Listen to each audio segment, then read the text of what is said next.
Okay, I'm going to do a little presentation on corals.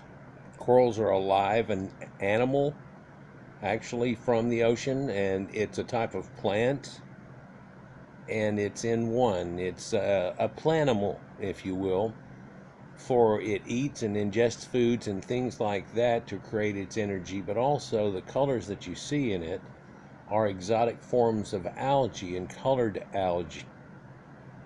And this colored algae, known as zooxanthellae, actually feeds it also. You could think of it as being like a tree, for a tree sucks up nutrients out of the soil, but it also grows off the light, and the chlorophyll in the leaves help to make a sugar that feeds it, and it all works together in a symbiosis. These are like corals live. Now, there are a lot of corals that are just filter feeders and so on, like feather dusters that you see that look like the big poofed out feather duster, and when you get close, they suck in real quick and do things like you see in Little Mermaid and stuff and everything. And that's actually a worm living in a tube, and it's something different. But a lot of people refer to them as types of corals. In fact, even on this rock that you see around the circumference of it here, and not on the coral itself, you see this purple flaky stuff, and it's called coralline algae. Let's see if I can dim that down a little bit. It's called coralline algae, and coralline algae is basically what grows on live rock. The rocks that are in the ocean grow little layers of paint with many different types of coralline algae. Some are strict to certain areas and keep growing layers and layers, and corals will grow on it and live and die and then get grown over by a layer of paint and then multiple layers of paint, and it builds up layers over time. People have been able to dig down through coral reefs and look through time too, just like rings on a tree or like layers in the soil and stuff too.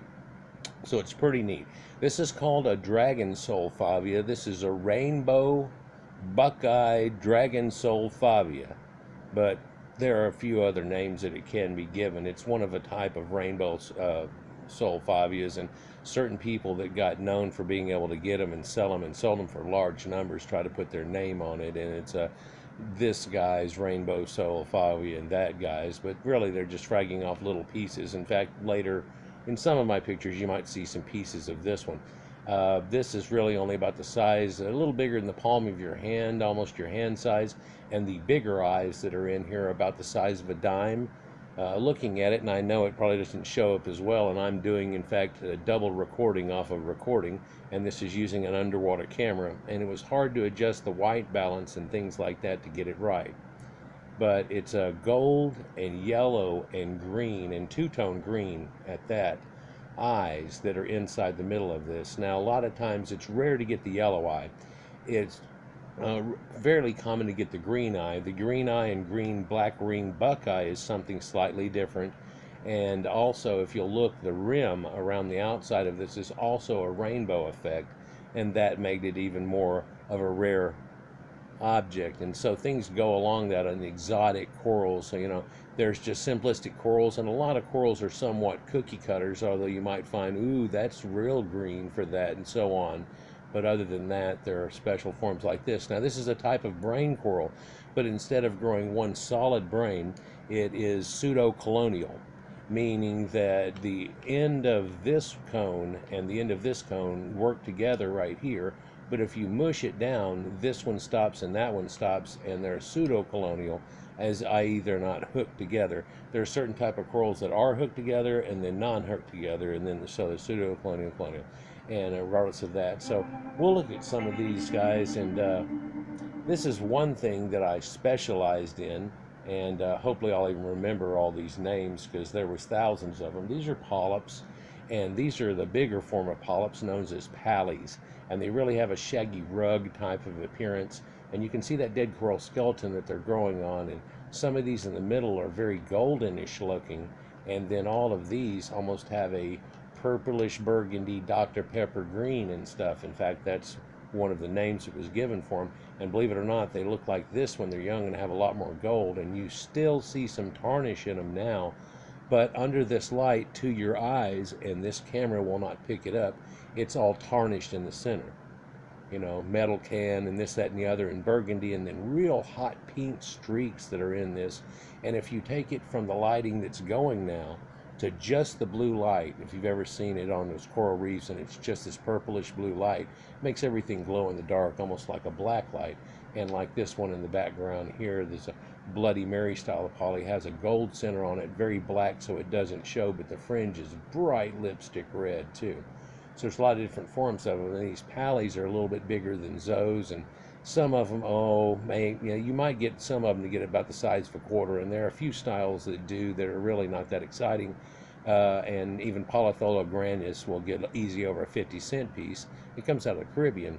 But these right here, the green tarnished pieces, is a little bit bigger than a cigarette piece, and the whole thing is bigger than a dime, if you will, to a nickel, that type range generally. And there was a lot of exotic names for them and things, and then patterns that they had for them, and whether or not it had a slit that run through it, and did have a slit that run through it, and then of course patterns, whether it's going to be a blue and red, or whether it's going to be green and blue and red, or blue, and all started out. And some of the earliest names were Superman and stuff because it was just red and blue and so on. And then there started being extremely weird names right here. These were called charmers at one time, and it is a see-through body on it that hopefully shows up in the picture that has a depth to it that actually looked like you could see through it like it was clear glass, and inside was green and gold, but on layers a little bit, and then there was gold flicks, but all on the surface.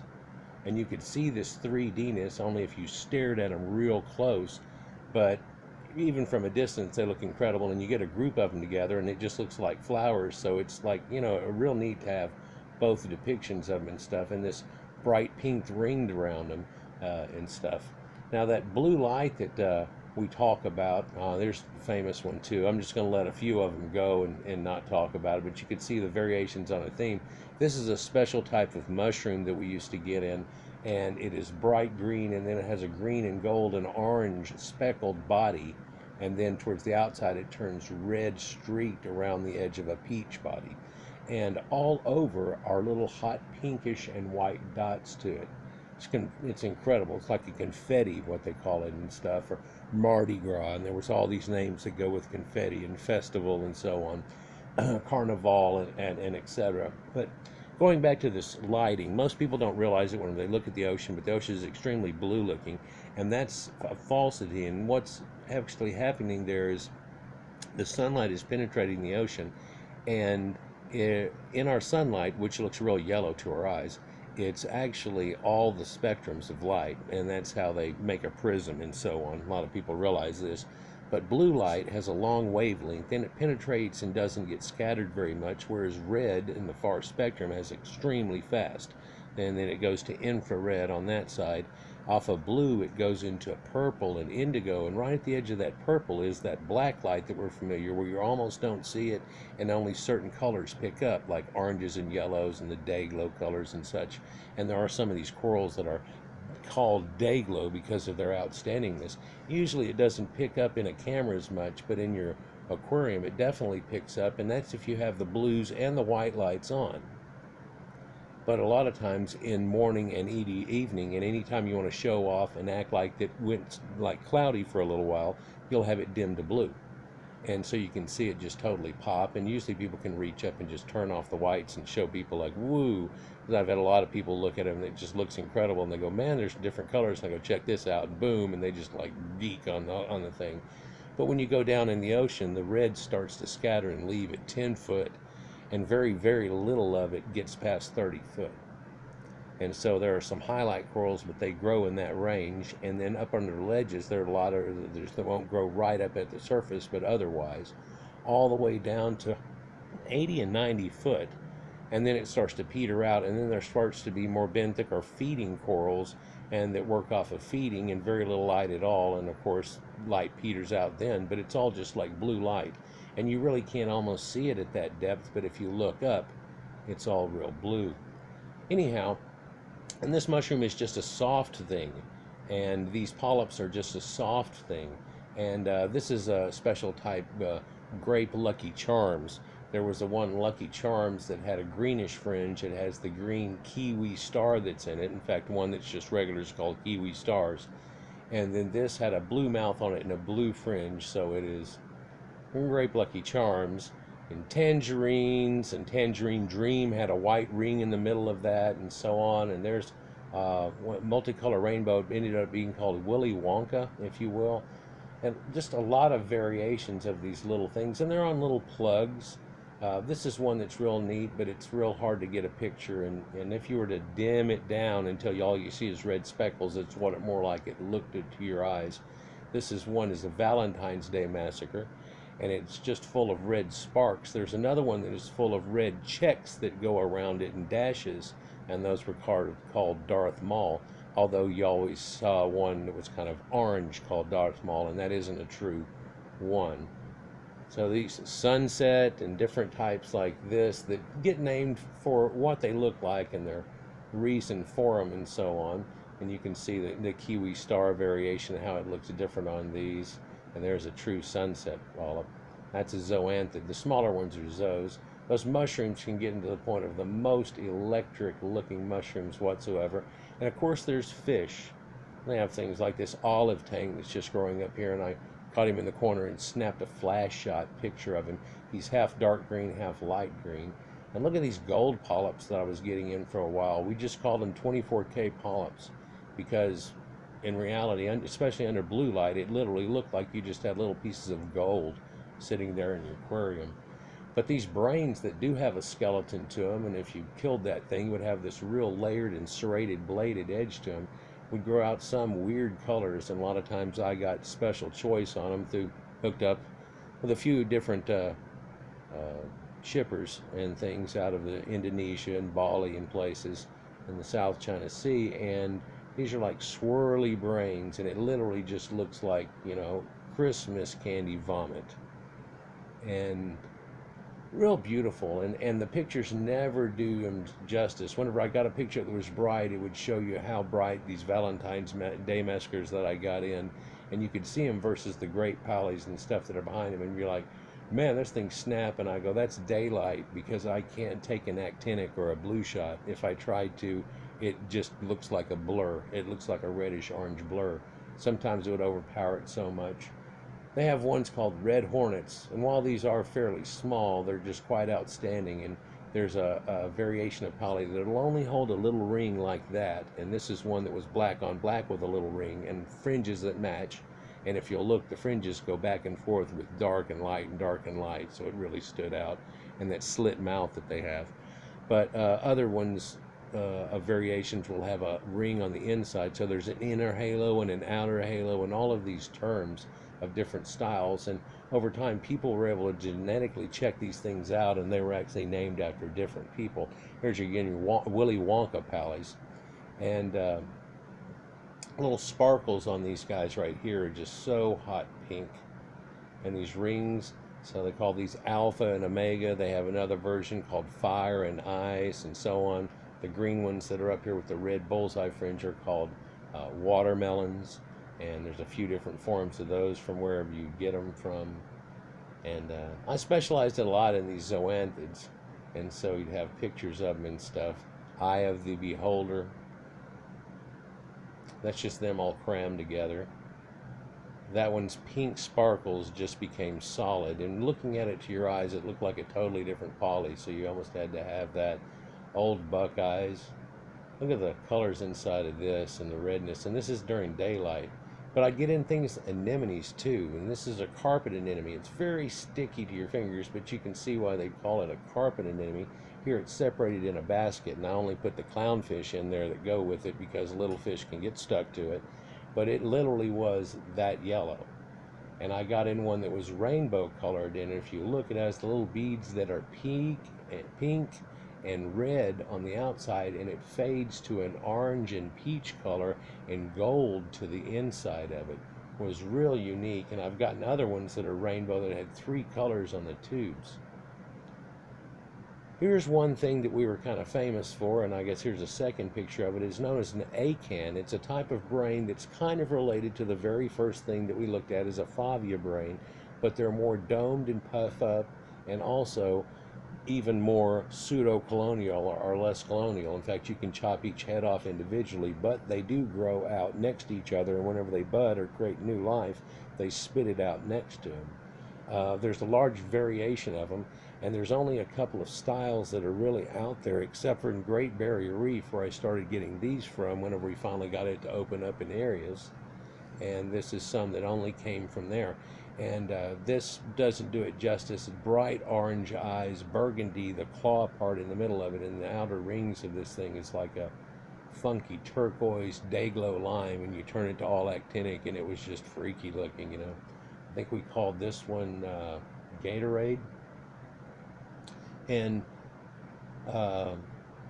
we'd make multiple rocks like this. These are neat. This is a type of bumpy mushroom that comes out of the Caribbean, these two right here, and they're called Recordia. And there's a lot of cool colors that come out of them also. This is a more stony type of coral called a monopora, and this is a chalice coral that grows. It's bumpy and has eyes in it, and it'll eventually grow out a plate. But what this was a chunk we took off a piece of rock that looked like a thumb sticking up, and I'm going to attach it to a plate, and then it's going to grow out, and it'll literally look like a 10-gallon hat with this cool orange. What we didn't realize is that it's got little green dots and little purple dots all around in it. Whenever it grows the new fringe, it had that effect and a little green rim around on it. So it was pretty cool. I think this is the one we called tangerine leprechaun. This is a Monopora setosa, and it's a type of elkhorn SPS, and that skin on it, which is very thin, you know, about like your skin is itself, or a little bit thicker actually, but it's got a double containment to it, had this orange, red, fire looking, I mean, this is just fire red. This is a donut coral, and due to the blocking light that was above it, I was able to scoot it right in the edge, and so it's half in just the blue actinic light that you can see on the right, and half in both mixed daylight on it, and the red is in the side here, but you can see how it just blurs out and turns to hot pink, but the glowing effect of this donut coral. This is a type of brain called a scalimia, and it's much like those acans that I talked about, Acan lordhowensis. It's named after an island actually off Australia, and Lord Howe Island itself. But these, instead of being about nickel size and puff out and get a little bigger, are giant donuts that get big as your hand, and softball size and even larger. And then there's another type that's Scalimia vitensis that gets extremely large like a donut. I used to get all three kinds of them. They're one of my favorite corals, and I love the shape of them and the colors that you can get with them. And of course, if you get these little bitty zoes at this size and everything else, look at the sparkles in that and the gold fringes on green. A lot of these have a galaxy effect, and their names would effectively go with it. Here's a little piece of that chalice coral that would be growing out on something bigger than a silver dollar in different polyps. Anyhow, it was a pleasure for me to start getting these in and stuff. I've heard now that most of Indonesia is shut down, and so it's gone to really people that ever got it once, culturing and making these corals and trying to grow them, and there's been a lot that have been lost over time. But hopefully we'll be able to one day start opening it up. One thing I got into with the distributors there was the idea of doing mariculturing, and I basically told them, let's look at this set. I basically told them whenever we were doing it, and next time that you get some of these polyps that are exactly like this, this, and this, don't give them all to me. And he's like, what? And I said, no, take them out in that lagoon that you're starting to grow stuff out in, and put a bunch of dead coral sticks all in between them. Let them grow up on the sticks, and then you pop off chunks of the sticks with 2 or 3 and stick those on those rocks that you ship to me, so you can keep this propagation coming up, because it was almost a year before we found these again. And if you ship them to me all, then it's so I need you growing them out too, and it would be great for you. And that was great for a long time, though it ended up shooting me in the foot. Here's another chalice coral about the size of your hand, and you can see there's a chunk that's here that's grown out that's bigger than a silver dollar, a little longer, smaller than an egg, if you will. And it sold for, I don't know, $150, somewhere around in there. And we did chunks of frags off here. What you don't see is the yellow fringe that's going on in this. And this was a type of inferno corals. A lot of them were named after volcanic effects and things, especially these red and oranges. This did have a fleck of green eyes.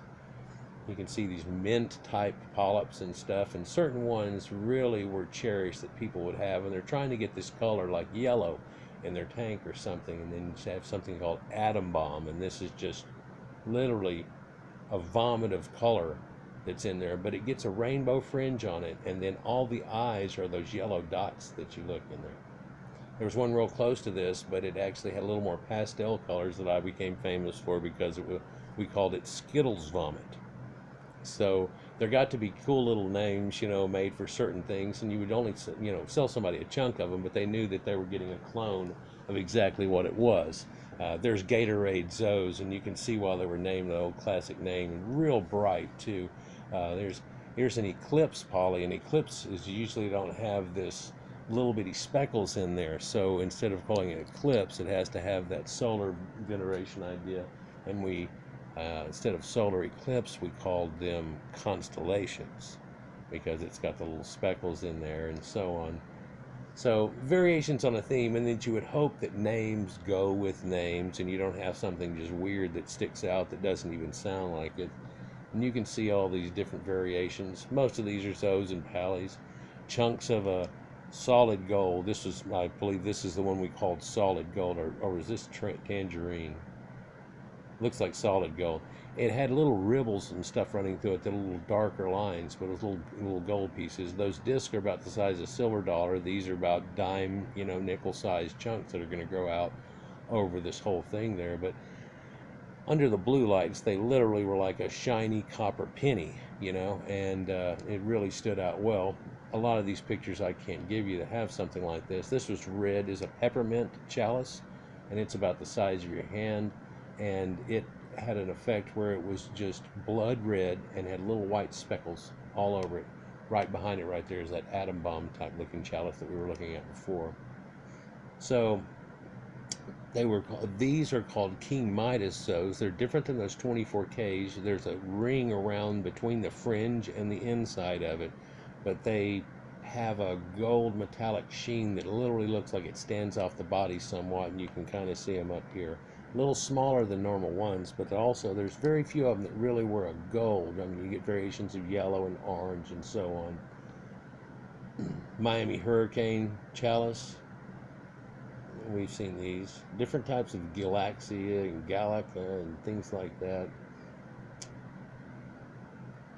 Color combinations that are just gorgeous.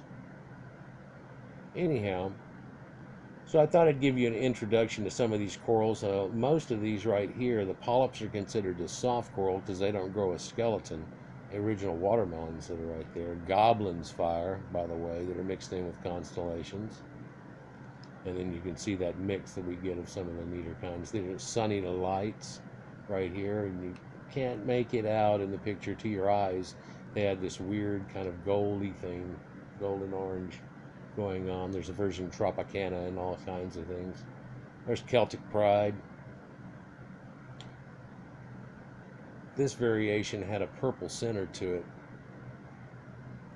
and it's like this, but you crossbred them or grew them through ones that had green, and some of the babies grew green, and then you separate them. Pectinia, rhinoformis, I believe, and that's a multicolored one. There's Goblin Fires and a lot of variations, Valentine's Day Massacre.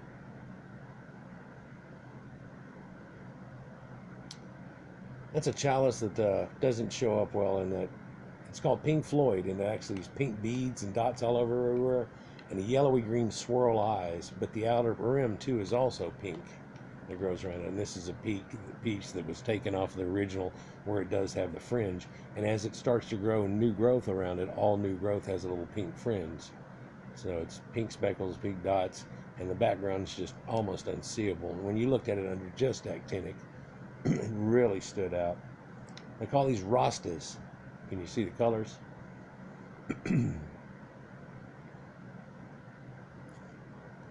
See, that last one we were looking at is smoke signals. Again, these are red hornets, so you might be able to see a variation of a theme of that other ones. And that ring kind of ideal in concept. We had a hornet and a bees, and there was a yellow one. Yellow was a yellow jacket, and so we went with a bee and a yellow jacket and a queen bee and a hornet and a wasp and all that and stuff, and went off that on that thin ring and where it was set at.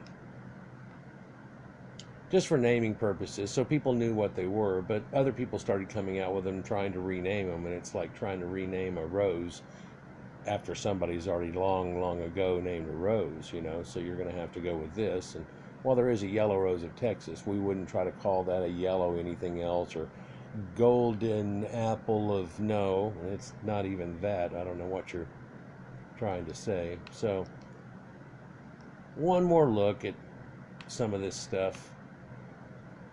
Let's see if I can grab a hold of one that looks decent or something that's different. I see the picture here is a different type of anemone that's real rare I used to get in, so we can talk about that. Now, that was a type of recordia, and those recordia there with that little blue speckles all around those beads, and it turned into giant balls, began being called bounce mushrooms, and they got real expensive depending on if they had different colored bubbles and all types of stuff. These polyps are Bloody Marys.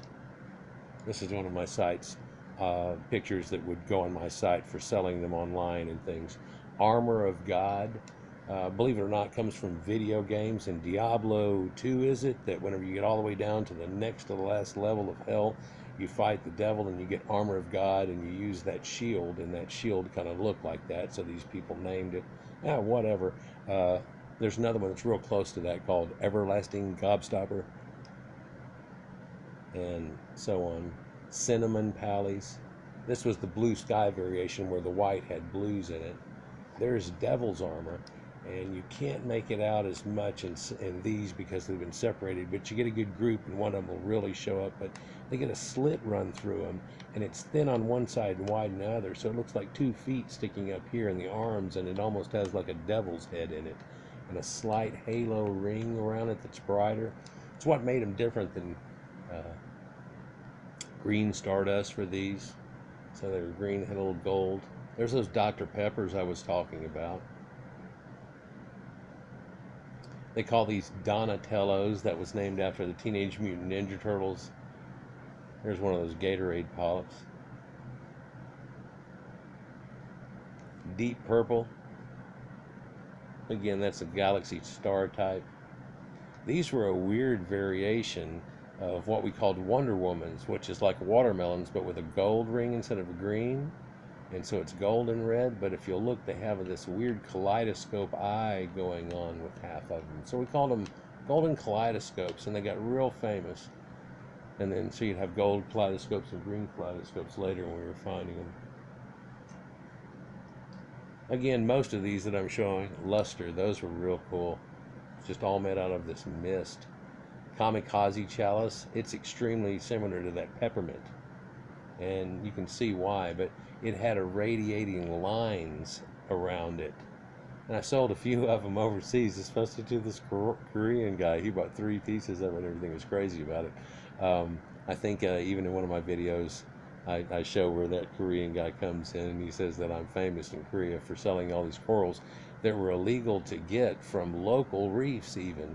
They had to have been aquacultured and shipped and come in with all these permits. And I'm like, well, I've got these permits here. You know, this only came from a few hundred miles away from it. He goes, I know, we can't get them. So, and, but I sure could at the time.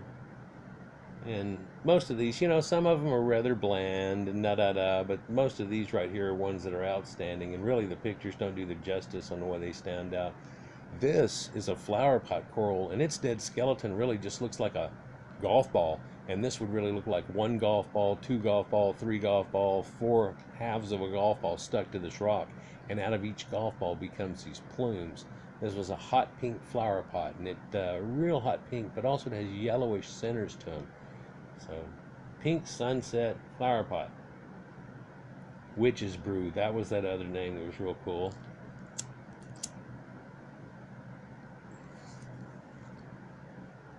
Every one of these over time developed names, and there was variations on a theme, and if it was like one of the other ones, then they'd give it a name. Like this was Smucker's Jam. And they had a weird burgundy on grape and little speckles into it. Smucker's Jam. Project X. A lot of the ones that have that galactic outside got that name, but then you start to run out of, but then also sometimes they do get a name. One of the recordias that's rare to get in is a blue, or a blue with a yellow mouth, and this is one of those recordias. This thing's really just about the size of a silver dollar, but it is blue. It is blue like weird cornflower blue, and it's kind of rare for corals to be that, even kind of fish if you really watch and check it. So kind of neat. Here's that one that's an opening shot, and this is an anemone, but it's a bubble tip anemone, like what Nemo would normally play into, and gold band maroon clowns from around Bali, where I was getting this. And this is a rare form of a green anemone that gets these around each bubble tip, would get a ring around it, or a halo that is really kind of a whitish blue that you can see around every halo. The most unique thing was this was a rare form of even that was called a crystal bubble tip. The rare form of crystal bubble tips had this bright neon peach nipple on the very tips of them, and they were affectionately called Martian nipples. There became a few different names of them because they come in with a few different variations. Some of them were just straight forest green and have the peach on them. Then there was the one with the halos on it, and we had to give names so people understood what the difference was. But I had individual pictures, like this is the one, whenever I had it on the site, this is the one that you buy. Whenever you buy it, you're buying this one. And some of these recordias are mixed and multicolor recordia. And if you look, some of these beads are blue with yellow tips, and some of those are blue with orange tips on them. And so if you looked at it real close, it was a confetti type style of look that was on it too. Quite often there would be a domination of color, but it would look crazy. Here's another Martian nipples. So you can see a lot of times they were that crystal form. Here's some sponges. And these are actual ball sponges that breathe and contract and just respirate crap out of the water. And that's a red poriferous sponge. And these are tree sponges. And all of these come out of the Caribbean. That's a black sponge that was behind it. Here's another confetti, but it was real pastel. More of these elkhorn and tree sponges, and these things are pretty big. I mean, it's not quite deer rack. I would always try to get small and medium, but I wanted to be multi-fingered, and literally had the divers getting things that, okay, well, don't get them too big, don't get that, okay. And a lot of these red and orange tree sponges people liked. They could put them in lower light areas and high flow areas of their tank. We had them putting in phytoplankton. I'm going to do a video on phytoplankton here shortly too, and its advantages and how we might be able to save. And people talk about, you know, CO2 levels and everything. Phytoplankton eats more CO2 than all the forest combined by far. It's about a factor of 6, and if we were to just put it on ships and lace it, we can culture it in aquaculture and grow it. And so why don't we just put it in and let it bloom and stuff? You'd be amazed at what it would do. And it would also deacidify the ocean. What was neat about this crystal bubble tip is that there were areas on it, like, you know, like spokes on a bicycle wheel that were all clear and just had the peach tips onto them. I thought that was neat. Here's a gold banded maroon clown. It's very much like Nemo, but instead of being Nemo colors, it's maroon and it's a gold band. And in between the gold band and the maroon is a slight metallic blue line. It's real neat. There are 2 forms of them too, really 3. And this is the form where it has the same color eye. The other form of them will have a reddened eye that's usually lighter than his body. And there's a difference between males and females. Males will have shadowing going on orange ball sponge. Will have shadowing going around on their fins, and females won't. But a female can turn, or a male can turn into a female, and so you can get weird effects like that. These come out of the Caribbean too. And look, this is a pile of those Recordia mushrooms that I was just talking about. So I'd get in, I wasn't getting 1, 2, or 3. And you can see all the multicolor ones mixed in, the orange Recordias, some blue Recordias, some lime green Recordias. It's, you know, and you put a cluster of those, 3 or 4 of them different colors on a rock, and then let them start growing and splitting from there to where you get 2 orange to green and everything, and it really starts to look like a Christmas effect. And a lot of corals will sting each other, but of course Recordias, regardless of color, don't sting each other and so on. So you can make these little areas in your reef of different colors and fill it in like putting different plants in your garden, and it's quite unique. And This is a purple sea fan, and it hasn't opened up yet. I'm taking pictures because they're going to sell before I even get pictures of them good. On these things, little bitty white dots that are like micro feather dusters show up and actually filter feed food out of the water. They're non-photosynthetic. They don't grow off the light really, and you never find them real close to the surface. This is another type called a sea plume, and you can see even the little bitty fringes that are coming out the sides of it. And those are little bitty feather duster feeders, and these are aquaculture's ones that I had them taking a larger colony that was screwed up, and they would yank it out of the ocean. Oh, bad. Hold on a minute. They clipped it in pieces and put it back on these little pods, made out of little chunks of live rock, and take it back out in the ocean and grow them back up. And not only did they made themselves some, but they made areas to put around coral reefs, and they've helped to spread them around the Caribbean. These really come out of the Caribbean. And this is a flower anemone, somewhat kind of sticky and everything. And these were neat whenever they came in. They were kind of a yellowy blue-green color and a little bit different. And there was this whole cluster that they found. And believe it or not, it was because she had gone out on a reef out past Daytona Beach. And she told me, too, they saw a 15-foot tiger shark screwing around with them. But that's another thing. Here's a blue-jaw triggerfish. It's real neat. When he sticks down his bottom fin there, it looks like a little kid's squirt gun back in the day. But only yellow fins and a little purpley blue jaw, and the rest of its body is a kind of a gunmetal. And he only has little peg teeth. He's a different species than a lot of the triggerfish, which are very biting and have a chop teeth to them. But this one is quite outstanding. And this is the Bali variation of them. So stands out quite well, too. Polyps. Those flower anemones that they're called in different colors. And I would get these red flower anemones and multicolor ones. I'll gotta show you in another video. And a minute ago, that sea fan that had all the red sparkles onto him, its Latin name is, there it is again, Swiftia exertia. And it's a strange bright candy orange with red polyps all over it. It stands out. It comes out of the Caribbean. Put them a lot of times in seahorse tanks along with these sea fans and stuff. And you would put subdued lighting and subdued corals in there, but not too many stinging corals in there. Another picture of some other Recordias. Yeah, plate and pagoda corals, what they call cat's eyes or candy cane type of corals. Candy canes had a striped, cat's eyes had a different colored center and stuff. This version was known as kryptonite because of its real bright yellowy green color. And if you had just the blue lights on, it would just glow like crazy. Anyhow, guys, I'm sure this one's getting on. I just wanted to give an introduction, but I talked about those are flower anemones, and a lot of them are green with those whitish lines in them. These are some cool ones that are what we called Christmas types, and they would have a little bit of pink in some of them, but generally poinsettia, where they're just bright red all around the outside, and the inside is a metallic green. And it doesn't really show in here, but the inside would have this sheen that's kind of like Christmas wrapping paper, if you will, that metallic sheen that's onto it. So it was quite unique too. There's a closer look at some of them even with little purple tips that are on them. Anyhow, guys, it's going to stop it for this one. I may do a few of these just to go into about corals, because this is one thing people don't know. And if you've stuck with me, one thing that I wanted to say in this thing is what enamored me with this, other than finding out about Jaws whenever I was real young and finding sharks and everything else too, but Jacques Cousteau, and the fact that just below this blanket of blue that he opened up the show talking about, when he dipped a camera below, there are different things like this that nobody ever knew, they never knew.